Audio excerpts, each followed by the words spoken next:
Hello my dear students, welcome you all to my YouTube channel मुक्तास education. आज चलो षष्ठ श्रेणी विज्ञान बही चैप्टर 3 खाद्य पदार्थर परिष्करण क्वेश्चन आंसर गुड़िक करवा। प्रथम प्रश्न देख पिले, हरड़ डाली सुजी मिसी जाइथिले किपरि पृथक करवा। हरड़ डाली सुजी मिसी जाइथिले चालुणी चलई देले आकार रे सान सुजी गुड़िक चालुणी रे कणा दे तलक गली पड़िबो एवं चालुणी रे कोन रहिजिबो, हरड़ डाली रहिजिबो। चाउल रे सेपरी कुंडा थिले कोलारे पाछुड़ी देले हालुका कुंडा गुड़िक ओजनिया चाउल ठारू अलगा होइजिबो।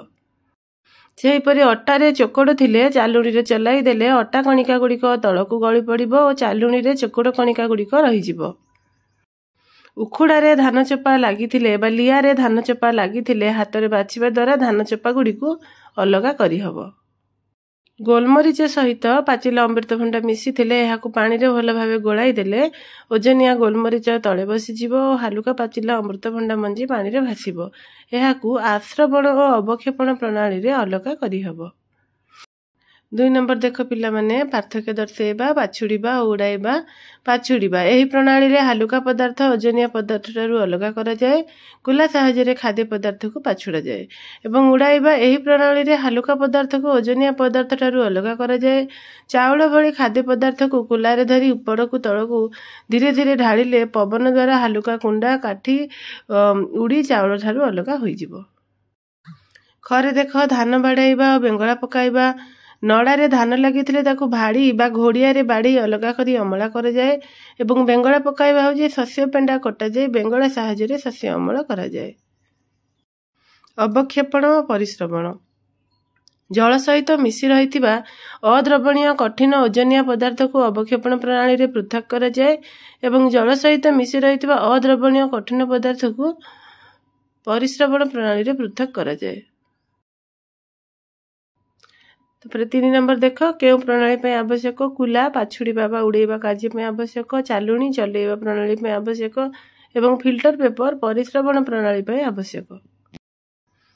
4 नंबर देख, कुंडा मिसा चाउल को पाछुड़ी परिष्कार करे तार कारण कौन। कुंडा चाउल अपेक्षा हालुका होइथिबारु पाछुड़ीबा प्रणाली रे कुला रे पाछुड़ी परिष्कार करा जाए। रांधिबा पूर्व चाउल को भल भाव धुआ जाए कारण चाउल रे अनेक धूली और मैला थाए। रांधिबा पूर्व चाउल को धोइले सेथिरे थिबा मैला धुआ पानी सह ऊपर को भासी उठे। एवं बेसन और मैदार मिश्रण को चालुणी द्वारा पृथक करा जाई पारिबो नहीं कारण बेसन और मैदा कणिकार आकृति समान होइतिबारु चालुणी द्वारा पृथक करा जाई पारिबो नहीं। वर्तमान देख, सोरिष को परिश्रवण प्रणाली रे परिष्कार करा जाई पारे नहीं कारण परिश्रवण प्रणाली रे फिल्टर पेपर व्यवहार करा जाए किंतु सोरिष दाना फिल्टर पेपर रे थिबा रंध्र ठारू बड़ होइतिबारु फिल्टर पेपर मध्य दे पृथक होई पारे नाही। गोटा बीरी सोरिष बुट मिसी जाइछि किपरि पृथक करबा। ताले देख, एही मिश्रण को पृथक करबा पई 2टी चालुणी दरकार। प्रथमे छोट कणा थिबा चालुणी रे सोरिष अलगा करा जाए, तापरे टिके बड़ कणा थिबा चालुणी रे बीरी को बुटरू अलगा करा जाए।